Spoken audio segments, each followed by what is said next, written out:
Bem, queria agradecer a presença do Jan Zanderman, professor da Universidade de Zurique, que vai estar aqui com a gente, do professor Ítalo Morricone.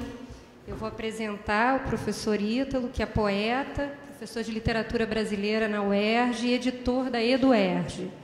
Colaborou com vários órgãos da imprensa alternativa, foi um dos fundadores do jornal O Beijo, é autor de A Provocação Pós-Moderna, Ana Cristina César, O Sangue de uma Poeta, e Como e Por que Ler a Poesia do Século XX, entre outros. Então, boa tarde. Obrigada, professor. Boa tarde a todos, obrigado pela apresentação. Mas o nosso objetivo hoje aqui é ouvir o Jan Zanderman e depois conversarmos um pouco. Acabei de pegar aqui. O Jens é professor titular de estudos latino-americanos e luso-brasileiros na Universidade de Zurique. É uma pessoa que eu já conheço há algum tempo e conheço alguma coisa do trabalho dele, e a gente lá na EduERJ, na editora EduERJ, vai ter o prazer, já está praticamente pronto, vai sair até o final desse ano, o livro A Óptica do Estado, Visualidade e Poder na Argentina e no Brasil. Mas o Jens tem várias outras obras, sempre trabalhando nessa questão da cultura visual e numa análise política da cultura visual. O livro mais recente dele, né, Jens, de 2013, New Argentine and Brazilian Cinema, esse é o mais recente, né? E o texto que ele vai ler, Intensidade de Narração, acerca de Los Posibles, de Santiago Mitre e Juan Onofre, que é um filme argentino sobre um espetáculo de dança, mas ele vai explicar tudo para vocês. Eu trouxe o filme aqui porque acho que não circulou aqui no Brasil. Então, antes da minha fala, vou mostrar só um fragmento para dar para vocês uma ideia de como é esse filme, que achei que conversava um pouco com a temática geral desse encontro. Como falou o Ítalo, esse é um filme que foi feito sobre um espetáculo de dança, e vou explicar mais um pouquinho no texto, né? Que tipo de espetáculo é esse. Mas esse filme também me dá, nessa fala, a oportunidade de reler um pouco a minha própria leitura do cinema argentino mais recente, né? Queria, antes de mostrar o filme, antes da fala, ainda agradecer ao Denilson e aos organizadores do encontro, né, de convidar-me para participar. Grande prazer de compartilhar o lançamento do livro da Florência, que também é uma grande amiga de muito tempo.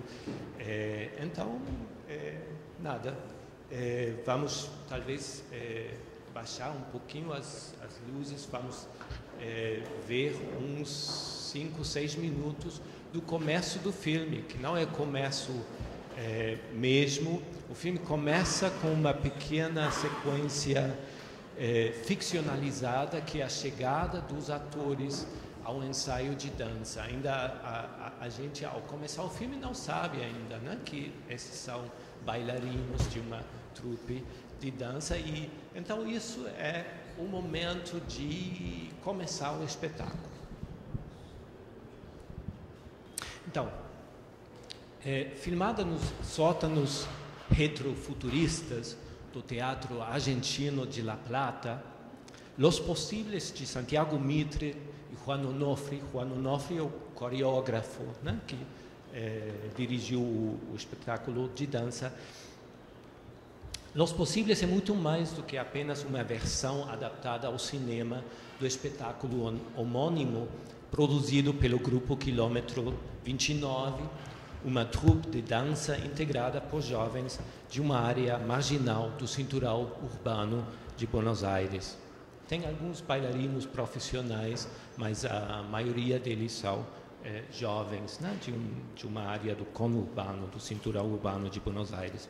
De um modo equivalente ao dos últimos filmes de Eduardo Coutinho, embora também de uma maneira muito diferente, porque não tem fala no filme, né? Não tem diálogo. O cinema, em Los Possíveis, também reflexiona sobre o próprio cinema, sobre as características que são próprias dele ao encontrar-se refletido pelo prisma de uma outra forma audiovisual e cinética com a qual deve construir o cinema uma relação. Antes de uma adaptação ao cinema, então trata-se aqui, eu acho, de encontrar uma maneira de olhar através do cinema para alguma coisa que o que ainda não é cinema, uma relação com o tempo, o movimento e os corpos, que não obstante se parece ao cinema ao ponto de quase confundir-se com o cinema, né? O filme de Mitre, aliás, o filme anterior do Mitre, né? O estudante agora está na programação aqui no Rio de Janeiro. Recomendo muito esse filme. O filme do Mitre, produzido pelo coletivo La Unión de los Ríos, constrói essa relação através de um trabalho cuidadoso de composição e edição de planos que não interrompe a continuidade do espetáculo, embora, sim, o recortasse em blocos, em segmentos visuais que vão formando um contraponto com o ritmo sequencial da dança. Daí surge uma alternação de distanciamentos e aproximações entre ambos, né, entre cinema e dança, que se parece ao jogo dos corpos em movimento e que, se bem por um lado estabelece uma relação de caráter documental, entre aspas, entre cinema e dança, pelo outro lado também apenas reforça as tendências narrativizantes já presentes no próprio espetáculo. O filme documenta então o trabalho do grupo, né? Os planos finais registram, aliás, as conversas, a saída dos bailarinos e diretores ao final do ensaio, mas faz isso sem sair do cronótipo dele, do espetáculo, ou quase, né? Se fazemos omissão dessas pequenas sequências ao início e ao final, que como se fosse só a envoltura ficcional, né, do espetáculo, como señalando na própria cinta aquilo que o cinema acrescenta à dança. Mas o filme nunca deixa, ou quase nunca deixa, então, de ser Los Possíveis, o espetáculo. Apenas seleciona, recorta e distribui em profundidade de campo, ou também em opacidade parcial, né, as ações que compõem o espetáculo. Mas assim também acentua uma certa inclinação narrativa, como falei, já presente na relação entre os atos corporais, o diálogo deles com a música, que proporciona para eles, para esses corpos, um roteiro através do tempo. A focalização cinematográfica, através das relações que vai estabelecendo entre corpos protagônicos e secundários na composição e na montagem das tomas, acrescenta uns ênfases ou elipses adicionais às figuras compostas pelos bailarinos. Principalmente ela, né, essa composição, reconhece nessas configurações, na sua formação e dissolução ante a emergência de novas figuras, a própria organização sintagmática da narração cinematográfica. O filme, então, é simultaneamente documentação e narração, e, portanto, aquilo que ele descobre, aquilo que ele reconhece na sucessão de constelações corporais que vão compondo e dissolvendo-se ante a câmara, não é senão a sua própria relação com o tempo como diegese e, ao mesmo tempo, duração, né? Que é própria do cinema. A corporalidade, agora entra um pouco... Ítalo, pode me ajudar com a garrafa? Muito obrigado. A corporalidade tinha sido, como vocês talvez talvez já sabem, não? Uma das marcas principais do chamado novo cinema argentino, na sua relação inédita pelo menos, né, respeito ao contexto argentino das décadas prévias, relação entre a câmara e um corpo que exigia aí uma observação atenta à raiz do desconhecimento desse corpo por parte da câmara, pela sua carência de marcas estáveis que tivessem facilitado a sua inscrição discursiva, a inscrição discursiva desse corpo no ordem simbólico. Tratava-se, como sempre no cinema, de um regime audiovisual e temporal antes de fenômenos externos ao seu olhar. Quer dizer, aquilo que possibilitava, ou mesmo provocava, a aparição de uma singularidade era um trabalho cinematográfico que purificava a linguagem fílmica dos elementos discursivos, das tipificações, das figurações alegóricas que tinham prevalecido no cinema argentino anterior aos anos 90, mais ou menos. Em consequência, e aí estou apenas parafraseando um relato crítico mais ou menos instalado, né, sobre esse novo cinema, em consequência, as singularidades, produto da atomização social provocada pela devastação neoliberal, as singularidades surgiram com tanta força que puseram em suspenso não somente ao discurso, mas também a própria narração. A narração é posta em suspenso, é suspendida. O tempo do novo cinema seria, portanto, um tempo arrestado, uma cinta, né, que alguém pôs em pausa, um tempo constantemente suspenso, em estado de iminência, esperando a explosão. Né? Um tempo de espera, a gente poderia falar, como em filmes, como estou citando apenas uns exemplos, Ana e los Otros, El Custodio, Extraño, tem muitos mais. Né? Ainda onde persistem restos de narração, como num filme que talvez alguns de vocês conheçam, Pizza, Birra e Faso, um filme que ainda tem restos de narração, estes apenas interconectam os tempos mortos de pura observação de estados e constelações de corpos singulares, corpos outros, que representam os verdadeiros núcleos do filme. Poderíamos falar, eu gostaria de falar, portanto, de um cinema da disponibilidade, os grandes artífices do qual seriam, com certeza, a Lucrécia Martel e o Lisandro Alonso, né? Também do seu próprio jeito, eu acho, o Martin Rechtman e o Raul Perrone. Um cinema onde a trama, já ela mesma mínima, é relegada à pura função secundária de compor situações ou planos espaço-temporais sobre os quais os corpos podem desdobrar a sua singularidade. Em outras palavras, a ação vira necessária ante a não discursividade radical do corpo singular, seja como efeito de um efetivo emudecimento, como em Alonso e Perrone, ou como vaciamento do discurso por dentro, como em Rechtman ou em Martel. Ao mesmo tempo que a ação perde a capacidade de compor tramas e se reduz à pura função do corpo singular. Né? Em termos deleuzianos, a gente poderia dizer que cada imagem-ação imediatamente deixa de ser tal no lapso da sua passagem pela tela, transformando-se aí em imagem-tempo. Quer dizer, o novo cinema é a manufatura de imagens-tempo, porque as imagens-ação são mostradas, né, no seu esgotamento.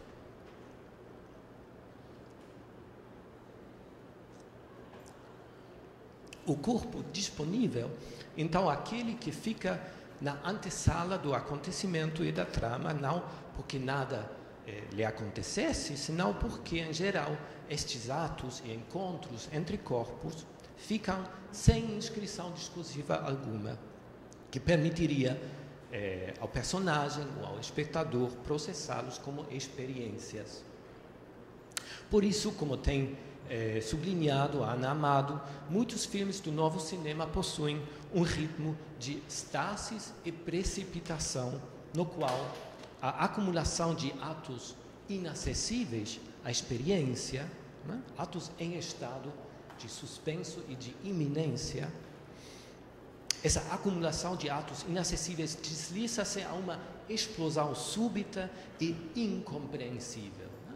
Explosão, entre aspas, acidental. Sempre o acontecimento é um acidente. Nessa construção de um cinema da disponibilidade próprio dos anos prévios e posteriores ao milênio, poderíamos achar nas palavras do Gonçalo Aguilar um modo de crônica social que aqui não passa como ainda em certas zonas do documentário político, né, como na produção fílmica mais recente do Solanas, por exemplo, não passa pela saturação discursiva da imagem. Né?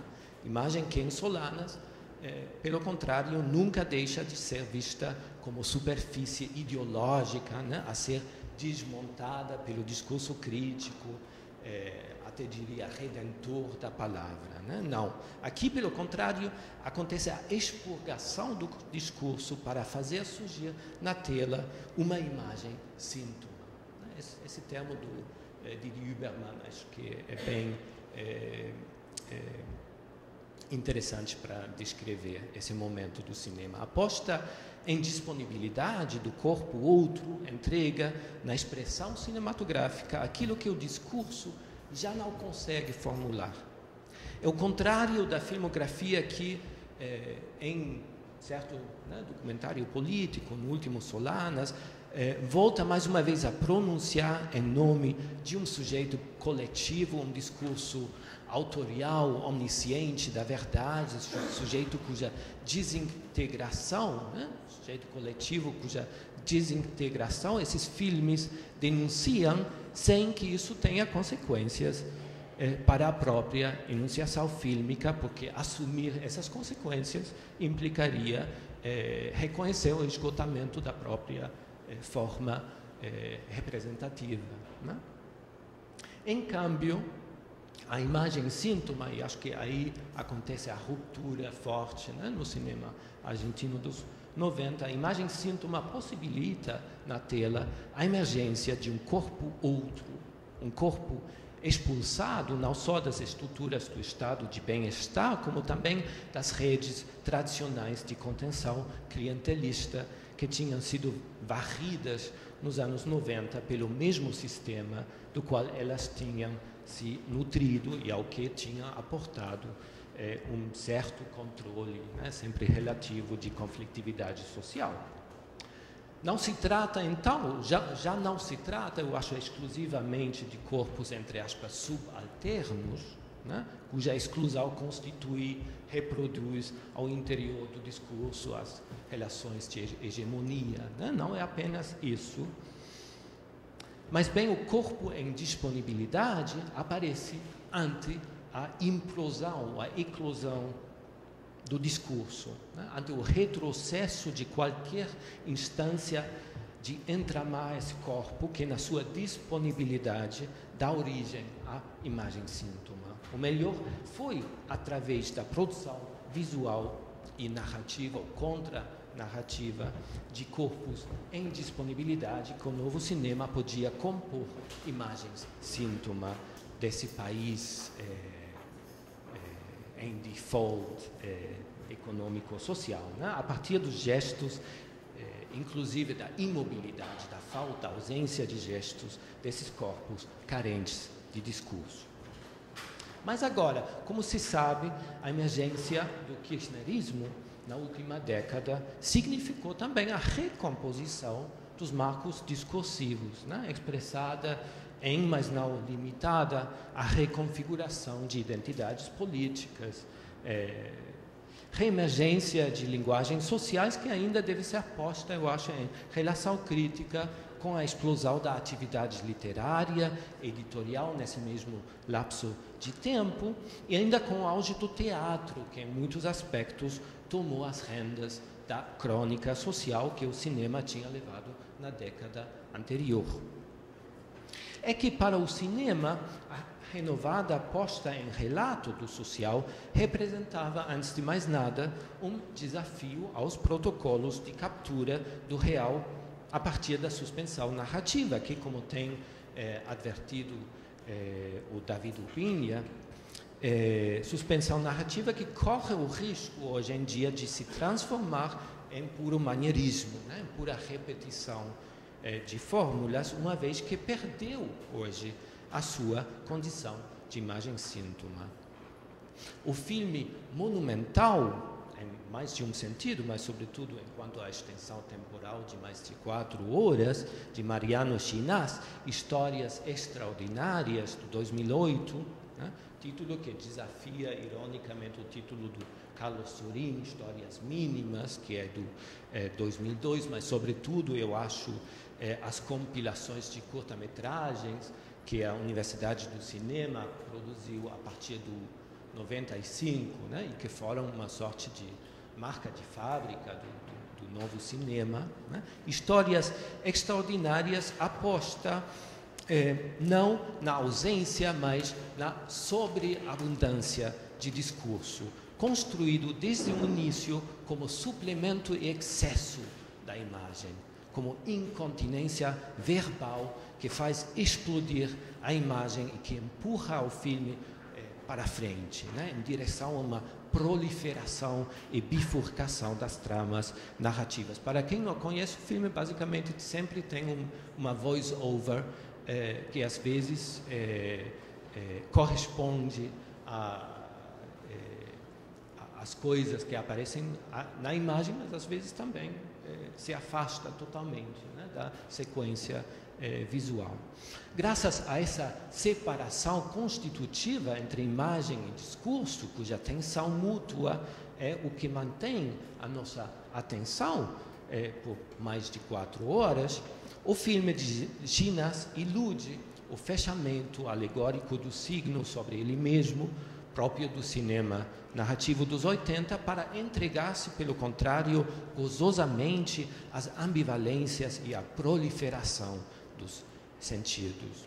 Assim, ele também superaria, isso na tesitura não muito implícita do próprio filme, ele superaria a mera disponibilidade para relatos, para narrações eternamente postergadas, suspendidas, né, do novo cinema argentino, cuja autolimitação pudorosa, a observação de singularidades em estado de emergência, né, já teria, segundo Chinás, caducado. Mas o que ganha em pluralidade de sentidos, em habilidade narrativa, o cinema de Chinás, o grupo de cineastas jovens afins à doutrina dele, né? Poderíamos citar o Alejo Mogijansky, o Matias Pinheiro, o que ganha em pluralidade perde-o em intensidade da imagem, que muitas vezes, de uma maneira até literal, é uma imagem que se aplana interiormente, né? Em função de poder abrir-se ao encadeamento com outras imagens, facilitado pelo suplemento verbal que todas elas solicitam ante a ausência compartilhada de profundidade, de campo e de intensidade, de singularidades na tela, né?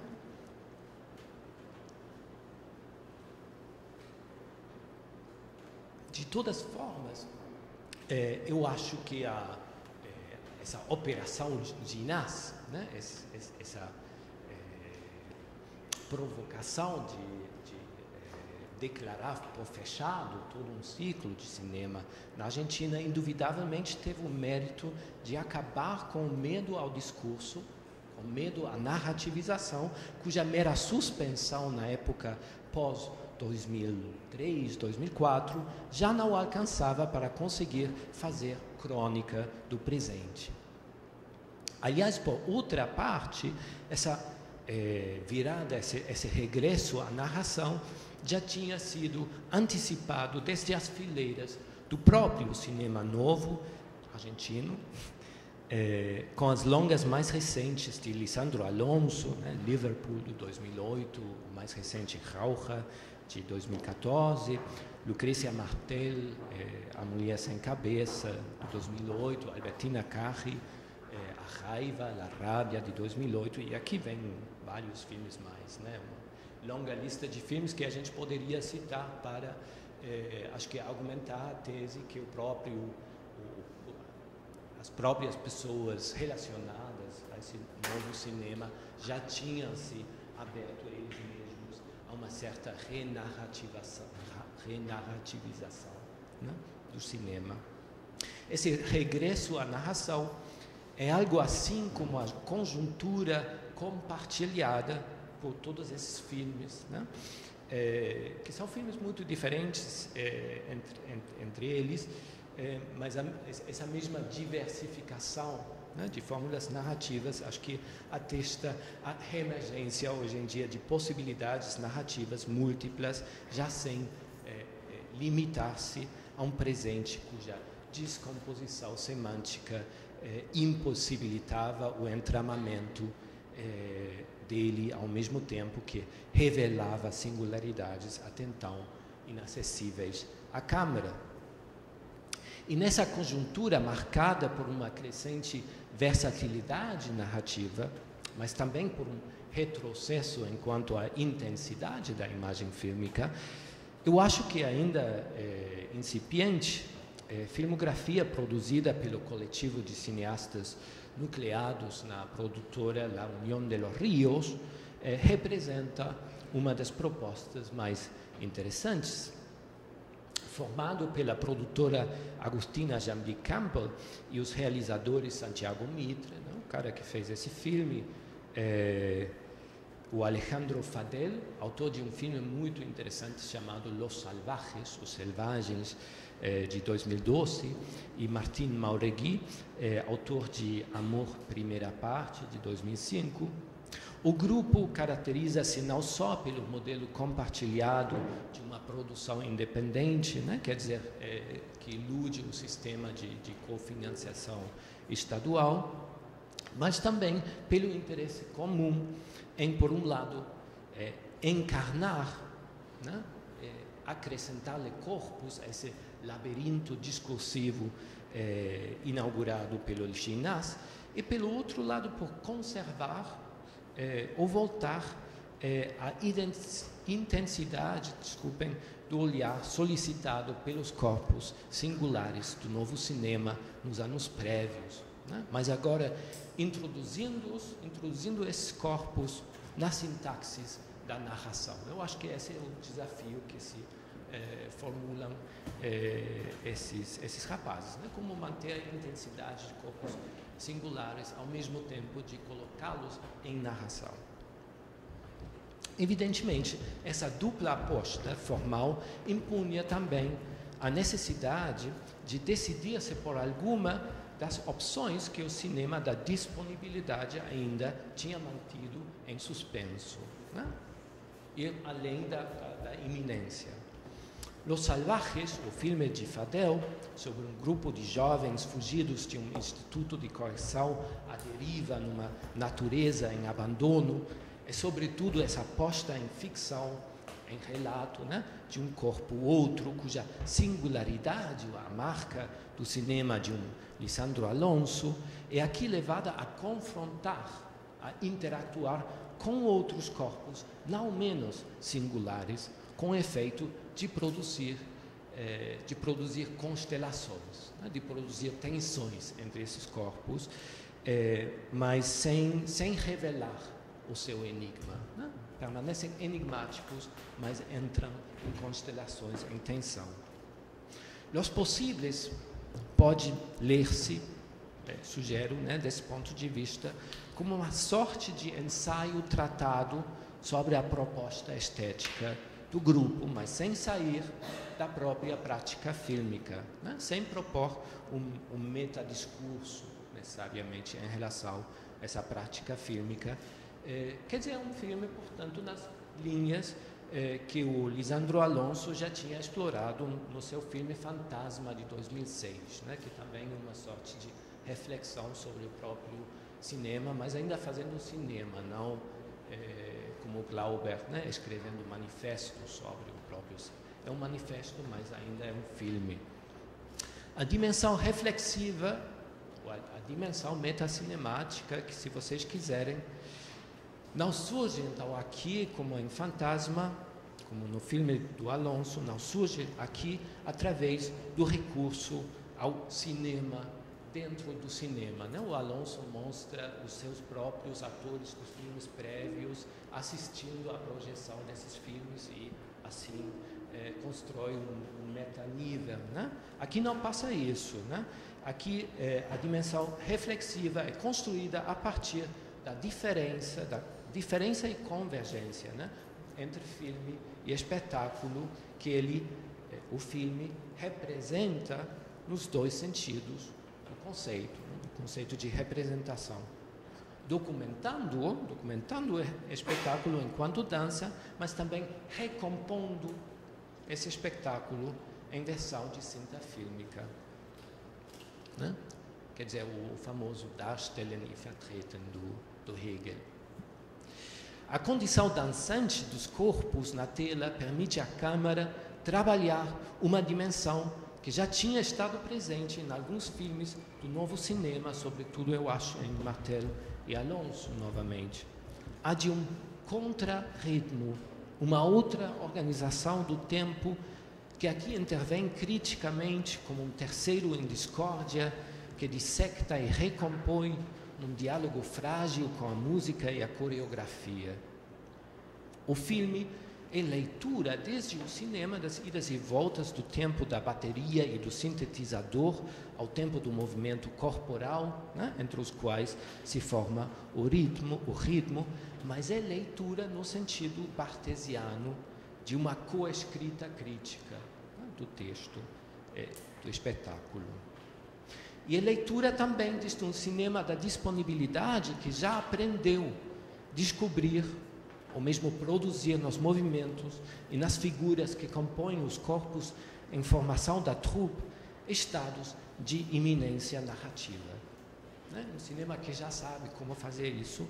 Estas micronarrações incipientes dissolvem-se em novos movimentos, em novas figuras, apenas são interceptadas pela câmara, ao tempo que essas novas figuras inexoravelmente voltam a condensar-se em pequenas tramas ou sequências de imagens-ação. Né? Talvez vocês também tinham, ao assistir aquele pequeno fragmento, o sentido de que alguma coisa ia acontecer, que esses corpos iam interagir em forma de narração. Né? Embora isso nunca realmente aconteça, mas a gente sempre tem essa esperança. Né? Eu, pelo menos. Gostaria de pensar nisso, né? nessa incipiente narrativização, como o passo da disponibilidade à possibilidade.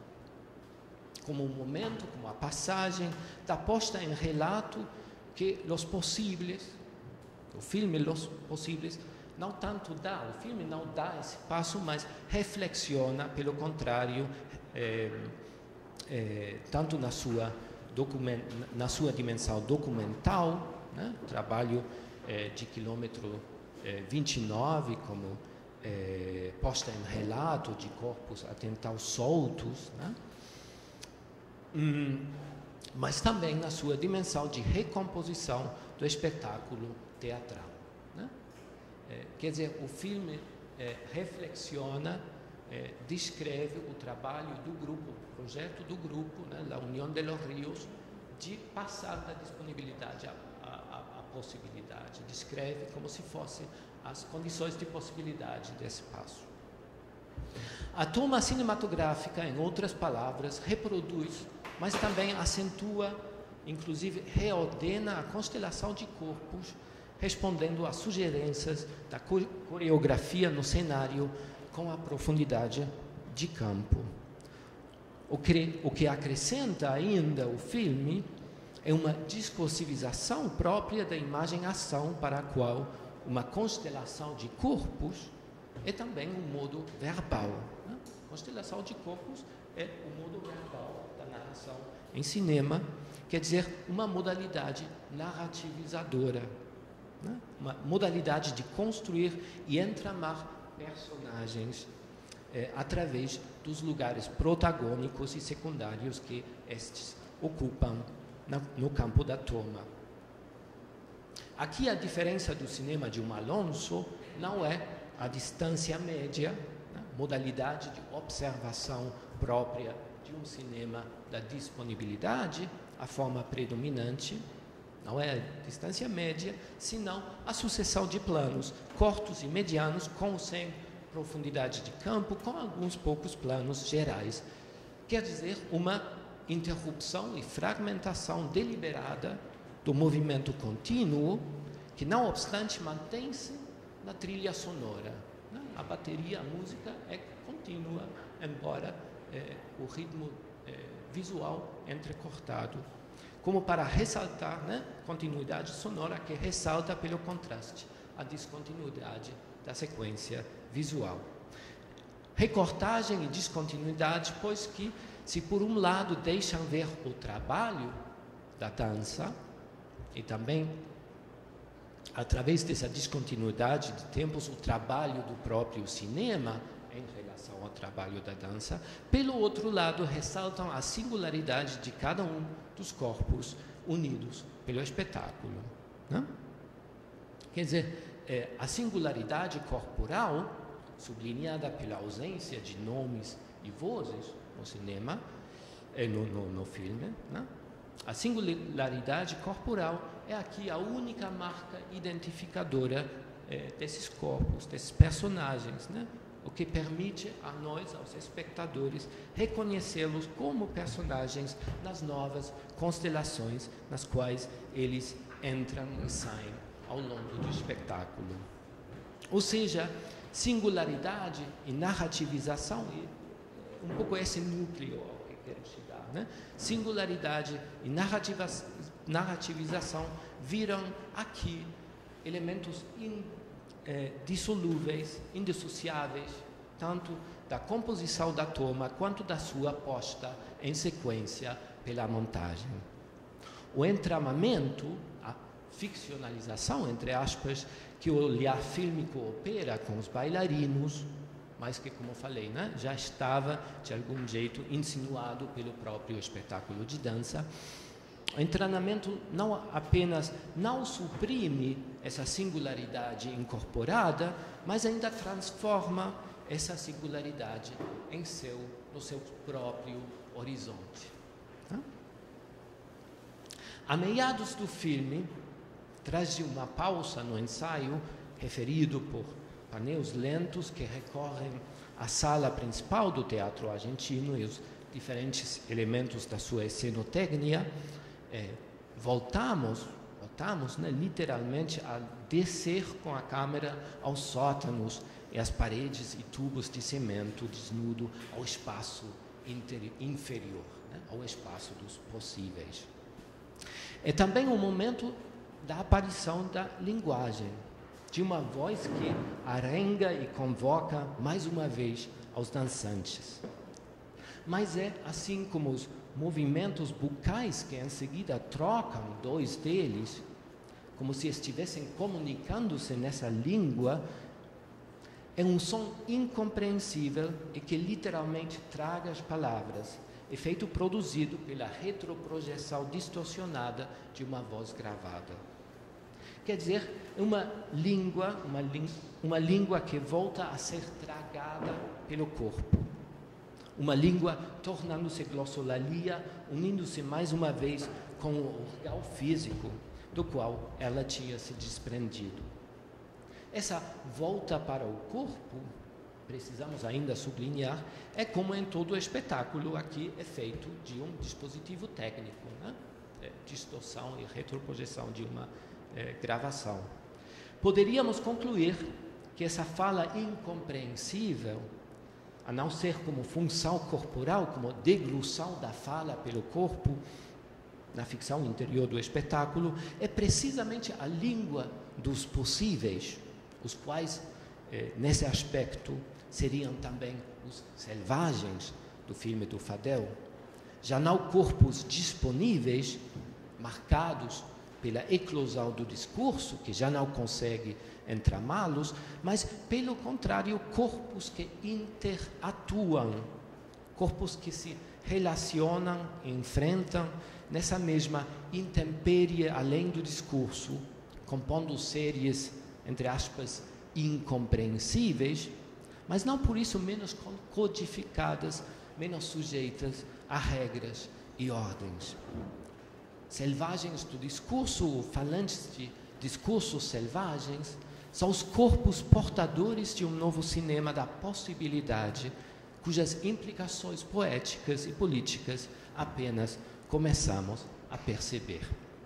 E aqui termina a fala, mas queria, se temos tempo ainda, mostrar esse pequeno fragmento que acabo de descrever como o momento da aparição da língua, né? Bom, na verdade, o objetivo nosso é promover uma conversa de nós todos, de vocês, com o Jens. Então, vou fazer assim, alguns comentários iniciais para quebrar o gelo, digamos assim, né? Enfim, e talvez motivar o Jens a voltar, talvez algumas ideias que ele coloca aqui, porque eu sou bastante ignorante a respeito do cinema argentino contemporâneo. Então, para mim, foi interessante ler o texto no primeiro momento, porque ele situa eu não diria uma periodização, mas embora tenha algo de periodização e tem uma relação, você faz uma relação forte com um contexto político, né, que achei muito interessante, né? E você menciona, então, pelo que eu pude ver, um novo cine argentino, bastante desconfiado, digamos, de uma narratividade e voltado para explorar a intensidade da imagem, intensidade fílmica.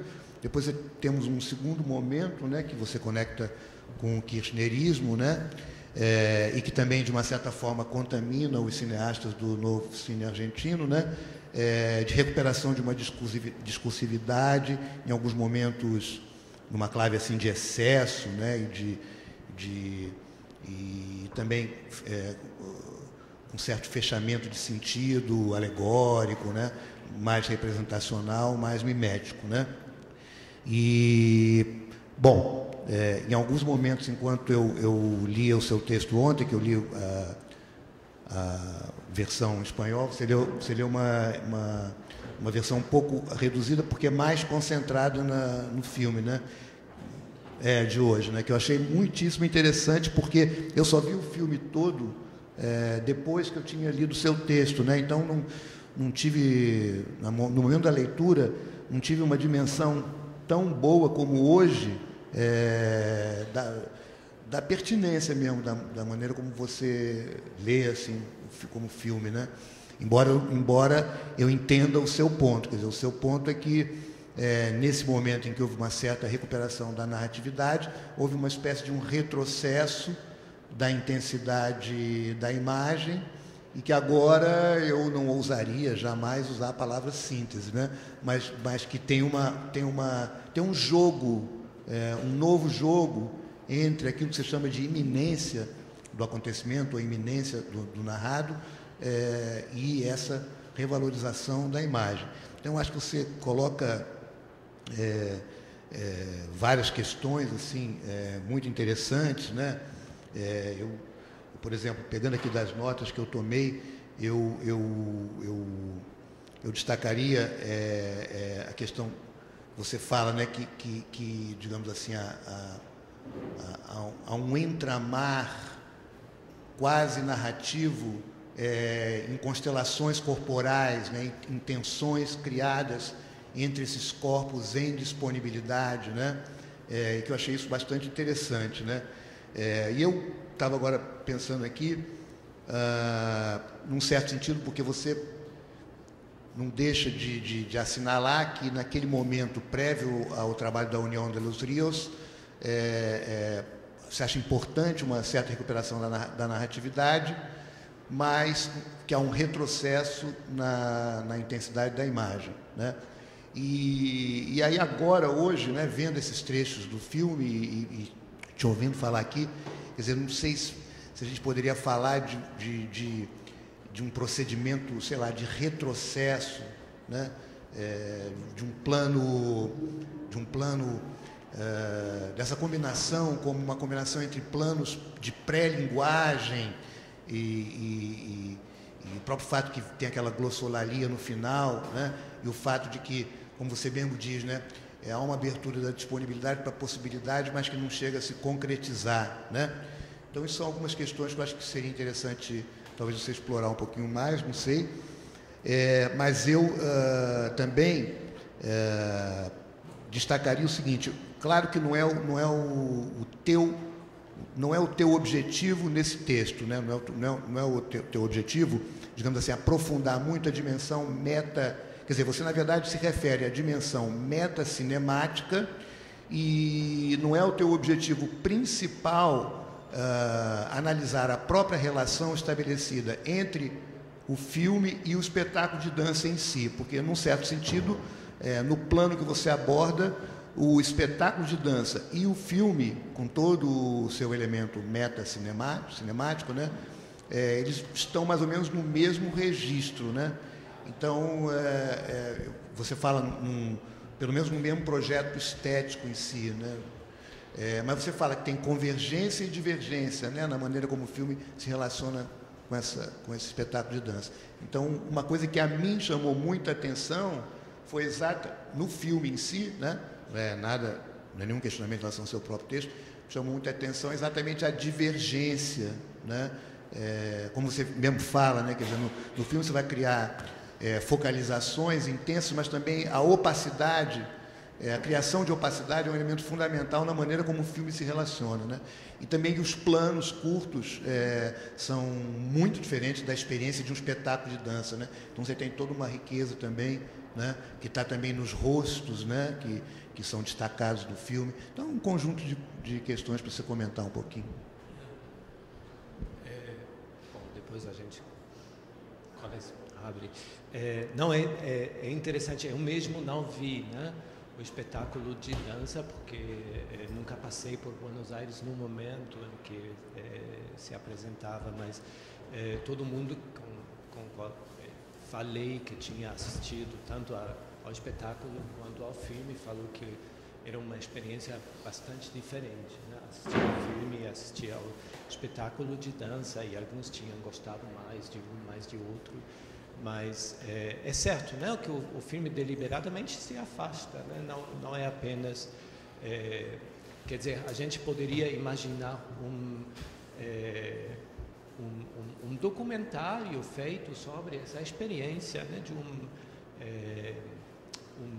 uma aprendizagem de uma linguagem dançante por caras de uma área marginal, né?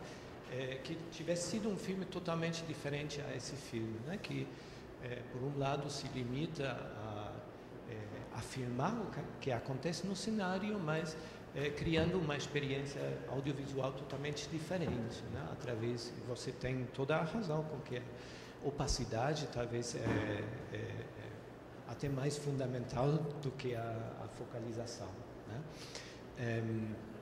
Mas eu acho que é por isso que o filme, para mim, somente virou legível, né, ao ampliar o ponto de vista e perguntar, bom, por que essa relação de convergência e divergência entre cinema e dança é interessante nesse momento na Argentina. E acho que é interessante porque, efetivamente, aquilo que somente, eu acho, o cinema tinha conseguido, e lembro de, no momento, ter tido uma discussão com Alan Pauls, que falou, não, a literatura também tinha... Eu acho que não, a literatura não conseguiu contemporaneizar com o momento da crise de 2001 do jeito que o cinema tinha conseguido. O cinema, nesse momento, foi a linguagem cultural porque de algum jeito, e acho que o Gonçalo Aguilar tem razão nesse ponto, virou crônica social, não só porque reproduzia mimeticamente esse momento, mas porque no cinema perfilava-se de algum jeito uma verdade, uma essência desse momento que de nenhum outro jeito tivesse sido possível manifestar. Né? Então, o que passa com...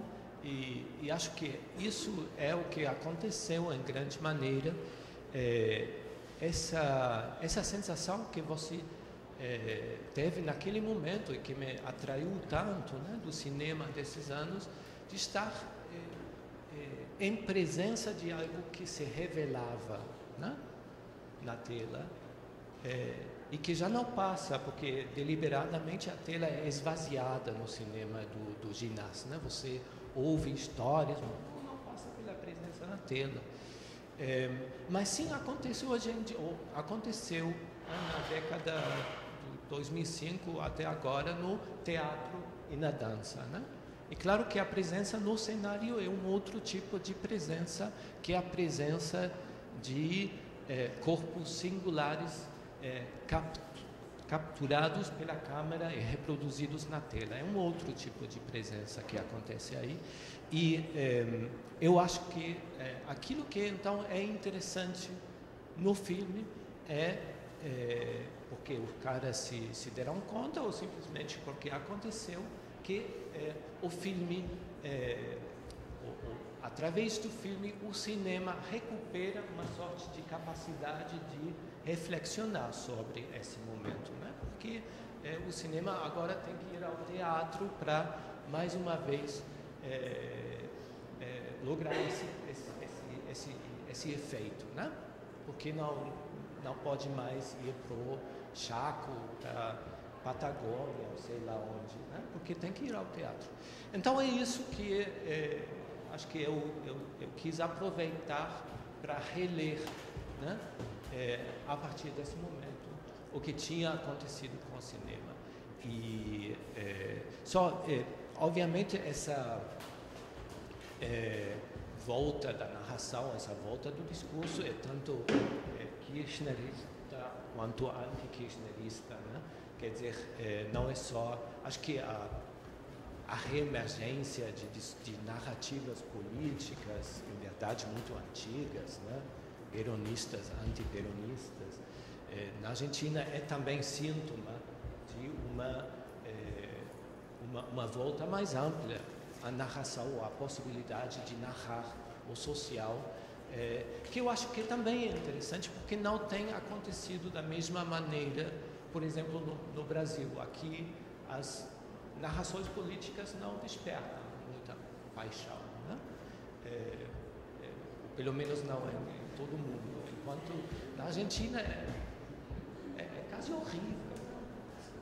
Você não pode falar de outra coisa, mas isso é um dado interessante, porque todo mundo está nessas narrações, porque não tem maneira de se colocar fora, enquanto aqui é bem possível, né? E esses são sintomas culturais sobre os quais, entre outros, o cinema permite uma reflexão. Não sei se alguém quer perguntar alguma coisa, falar alguma coisa.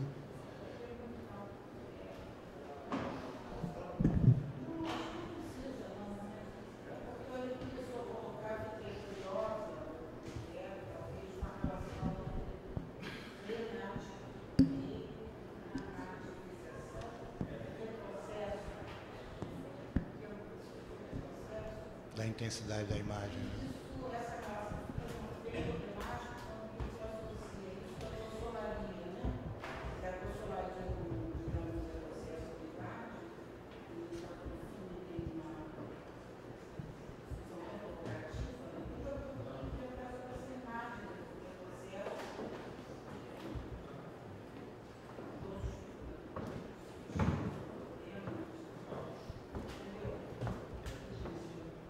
Não, a ideia é que, não nesse filme, teve outros filmes que deliberadamente opunham a ideia de suspensão da narração, pura observação da intensidade corporal e sei lá o que, cinema muito formalista, né?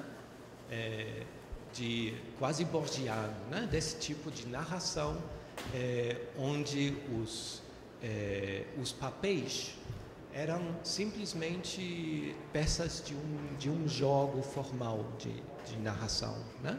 Mas não era uma narração tipo romance do século XIX, né? E claro que essa era uma reação também interessante, mas que eu acho claramente perdeu porque não se interessou, né? na intensidade que eu acho que sim, é um momento muito interessante no cinema argentino, porque o cinema argentino, acho que raras vezes, né, tinha efetivamente capturado, né, singularidades antes, né?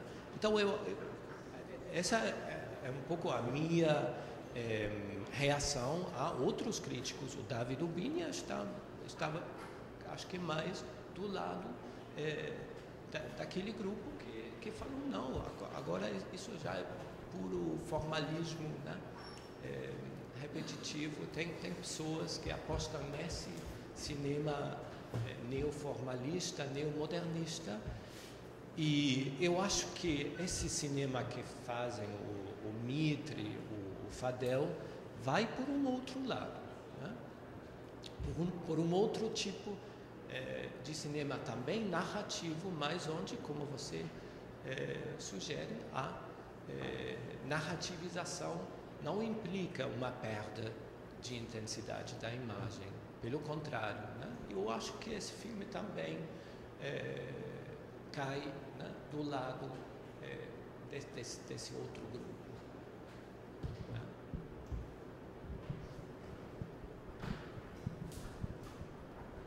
Fala, Vinícius. É melhor. Falar aqui. Vocês... Alô. Não, só queria, talvez até pelo contexto do seminário, né, que a gente teve essa questão que uma era de fato a discutir esse cruzamento de linguagens, né? E eu fico pensando que um dos desafios do cinema contemporâneo brasileiro mais independente é a busca de outras dramaturgias também, né? E quando você fala por que o cinema procura o teatro, por que o cinema procura a dança, né?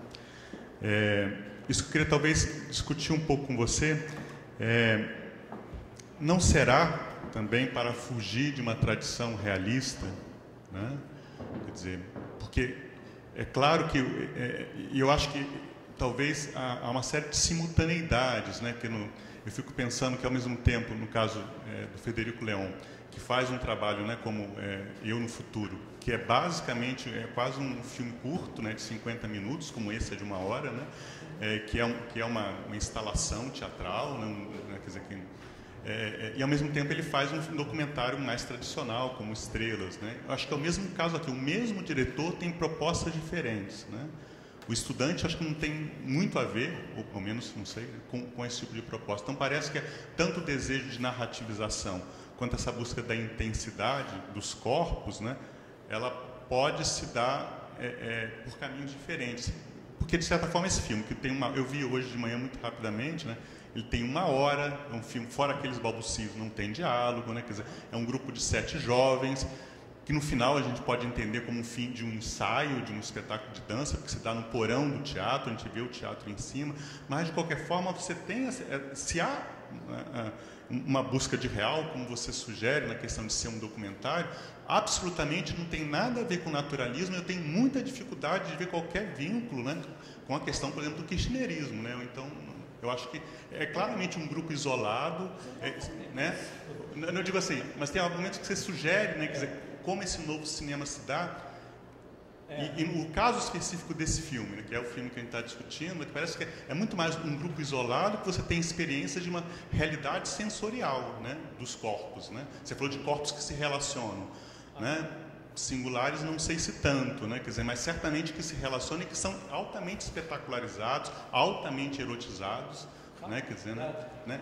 Mas, então, eu queria te perguntar nesse sentido, esse recurso à dança não seria exatamente para fugir do real? Ou então é outro tipo de real que não é mais, ou um real alegórico, ou um real, digamos, naturalista, né? Não sei. Não sei se eu fui claro assim. Eu acho que fugir do realismo com absoluta certeza, né? Realismo ou naturalismo. Não sei se tanto fugir do real, né?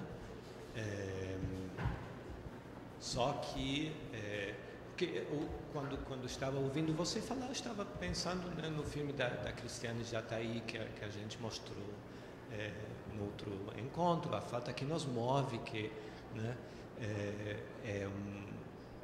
talvez é totalmente diferente, né, mas é outro exemplo do cinema procurar o teatro para continuar fazendo cinema, mas também para se afastar de um real cinematográfico, né? E tentar de convocar um real teatral para a tela, não é? E acho que aí, ou seja, aí eu insistiria que o filme o que você falou, é um filme que narra um espetáculo, um ensaio de um grupo de 7 jovens ensaiando para fazer, mas o filme também é outra coisa do que isso, ou é mais do que isso, né? E aquele mais, eu acho que é muito difícil de colocar em palavras, porque, a fim de contas, acho que o filme realmente não é mais do que uma aposta experimental. O que passa se a gente coloca uma câmera e pretende que isso fosse um filme, né? Fazendo gravação em tempo real, depois edita e faz uma narração cinematográfica com isso que foi um espetáculo de dança, que passa com o efeito de real que podem produzir esses corpos com ou sem marcas de marginalidade, né, reconhecível, etc. E o filme coloca isso como uma pergunta absolutamente aberta, né, sem nenhuma tese a defender. Eu acho que isso é interessante. Então, eu não queria dizer de nenhum jeito que esse é um filme kirchnerista ou anti-kirchnerista ou sei lá o que, mas o filme se coloca numa conjuntura cultural onde o cinema imediatamente anterior e posterior ao milênio, né, esse cinema quase sem diálogo, de observação de corpos, etc., etc., já não fazia tanto sentido porque tinha uma narração, um relato social que tinha reinscrito os corpos, né? Quer dizer, somente colocar a câmera e falar corpo singular, todos temos que observar, já não dava jeito. Então, o que estou fazendo é simplesmente colocar o filme, né? Essa pergunta aberta do filme nessa conjuntura, né? E eu acho que sim, que o filme dialoga com essa conjuntura, só que não necessariamente de um jeito político, de um jeito de análise social, sei lá, né? Mas de um outro jeito onde a singularidade tem ainda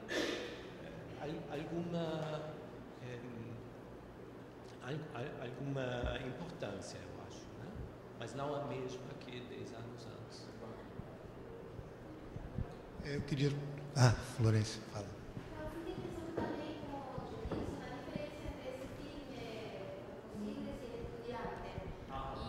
Eu acho que compreendi e concordo com o seu argumento de que mesmo em Los Possíveis também tem alguma coisa do estudante, né, que não são tão diferentes. Eu concordo nesse sentido, porque haveria, assim, não é só corpo, né, mas haveria uma iminência da narração.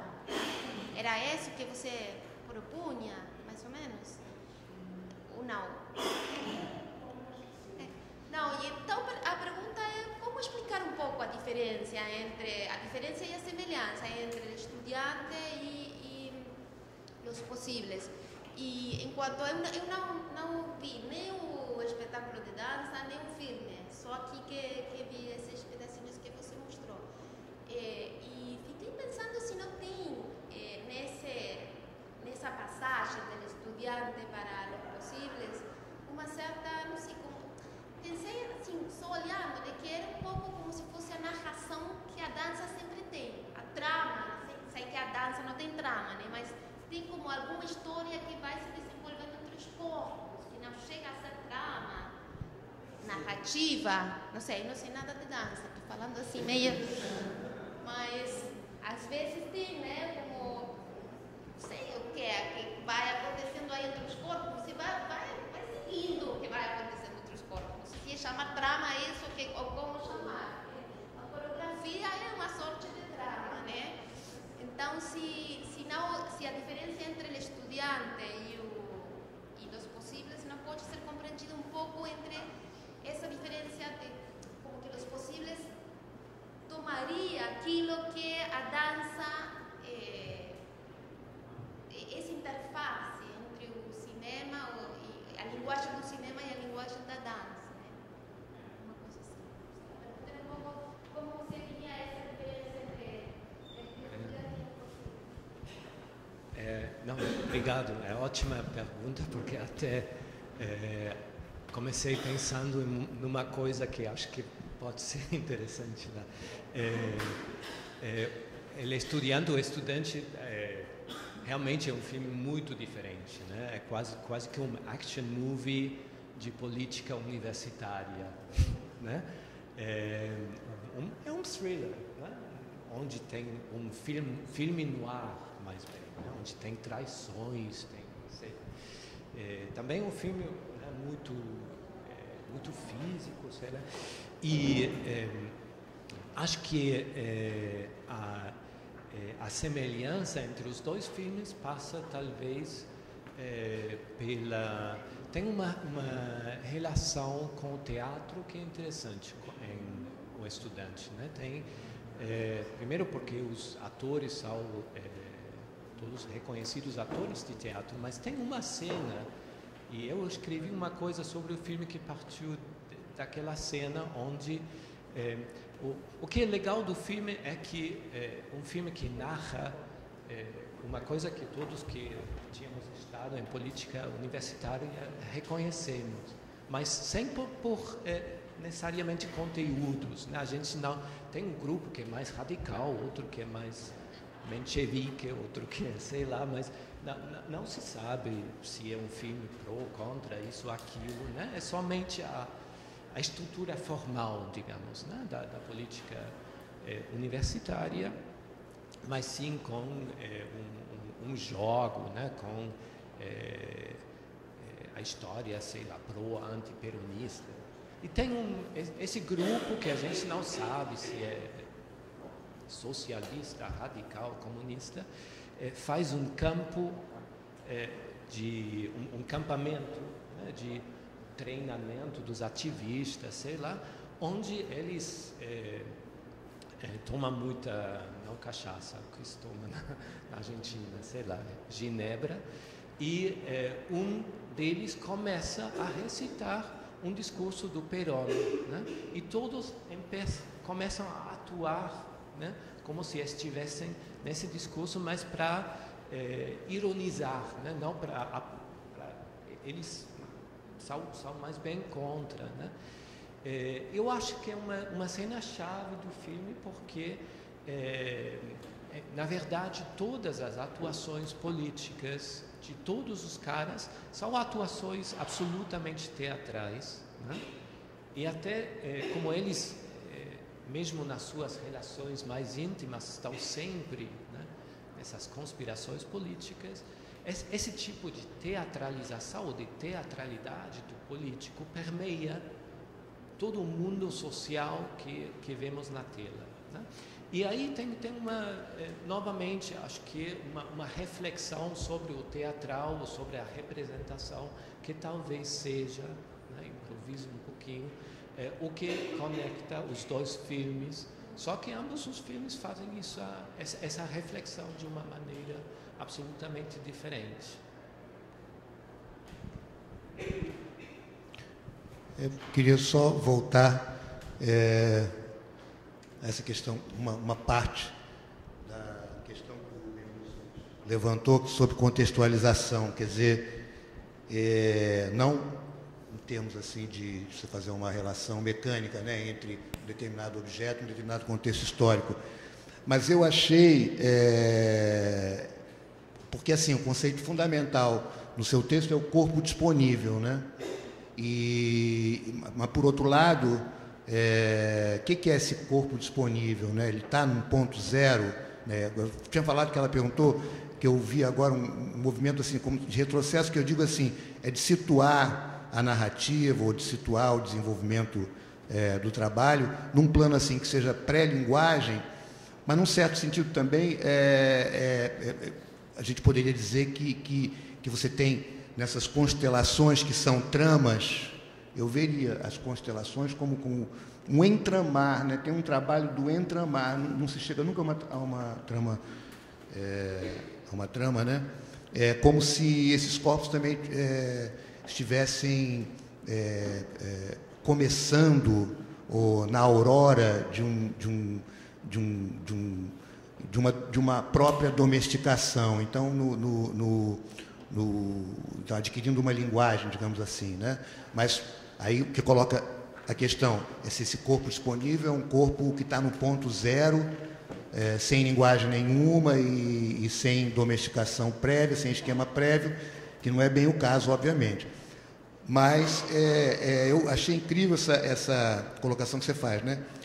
Que a imagem sintoma permite que surja na tela um corpo outro. O que seria esse corpo disponível? Acho que você faz uma conexão contextual, histórica, que eu achei interessante. Pelo menos para mim foi algo novo, né? A tela, um corpo outro, expulso das estruturas do estado de bem-estar, tanto expulso das estruturas do estado de bem-estar, como das redes tradicionais de contenção clientelista. Então, acho que aí você tem uma contextualização que, a mim, fez bastante sentido. Quer dizer, primeiro que é uma contextualização frouxa, porque quer dizer, como se fosse um corpo que está perdido, né? E que ficou sem referenciais, digamos assim, para usar o teu vocabulário, né? Uma inscrição discursiva clara, mas ao mesmo tempo você não pode também dizer que ele esteja num ponto zero, né? Que foi também algo que o Denilson levantou, quer dizer, são corpos a priori prenhes de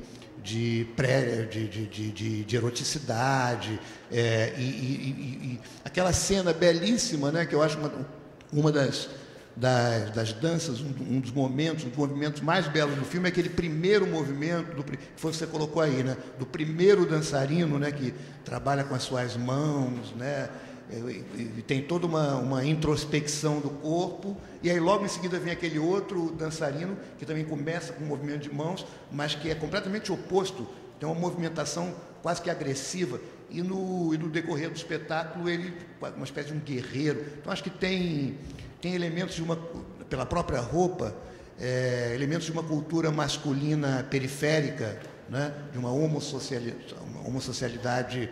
Não estou dizendo há um homoerotismo, mas não necessariamente uma homossocialidade, né, presente, né? Então acho interessante conectar essa ideia de um corpo disponível, quer dizer que é quase já regulamentado, mas que o espetáculo e o filme retrocedem nesse sentido, né, de levar para uma cena ainda indefinida, que compõe e descompõe, compõe e descompõe. Você tem entramamentos nas constelações de alguns corpos, de repente você tem uma correria e depois novas tramas, né? E sempre um jogo entre algo que parece ser totalmente inaugural e restos de uma linguagem recebida, exatamente como um corpo disponível numa situação de crise do bem-estar e do clientelismo, né? Eu acho que o que é interessante é que, e isso também volta à ideia que colocou o Denilson, o corpo disponível não é um corpo que jamais teve inscrições né? que vem de uma sorte de pré-linguagem, né? Página branca. Né? É um corpo que chega a um momento, seja por contextos externos ou por experiências dele próprio, onde essas inscrições de repente carecem de sentido, já não podem produzir sentidos, né? Não podem ser comunicados. E eu acho que aí sim tem momentos, conjunturas culturais, sociais, políticas. Né? Um bom exemplo, realmente, para pensar o conceito de disponibilidade, o grande livro do Robert Musil, né? O Homem sem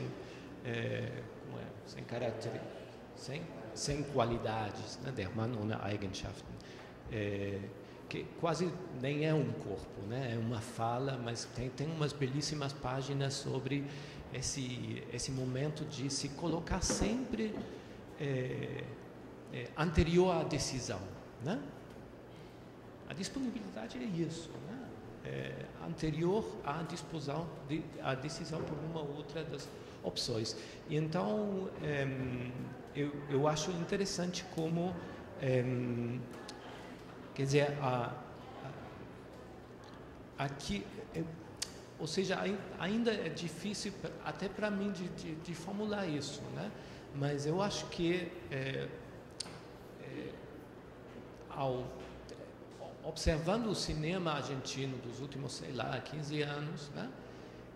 Eu acho que seria possível a afirmação de dizer que aquilo que talvez tivesse sido no 97, 8, um corpo disponível nesse sentido, agora virou um corpo possível no sentido que tem uma possível inscrição em narrativas de diferente tipo, né? E acho que essa é a reflexão que o filme coloca, né? Esses corpos são factíveis de ter inscrição em narrativas cujo sentido ainda está aberto, mas essa possibilidade existe hoje.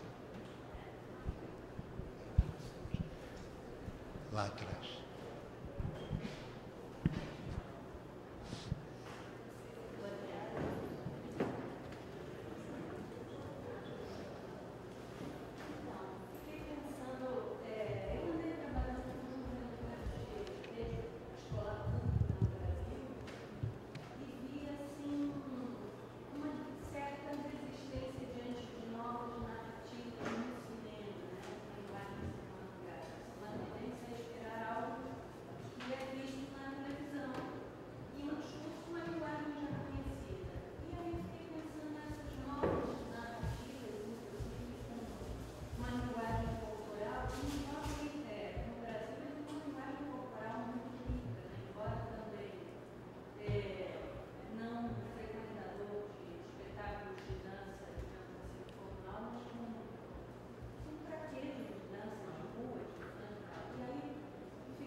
Gostaria de fazer.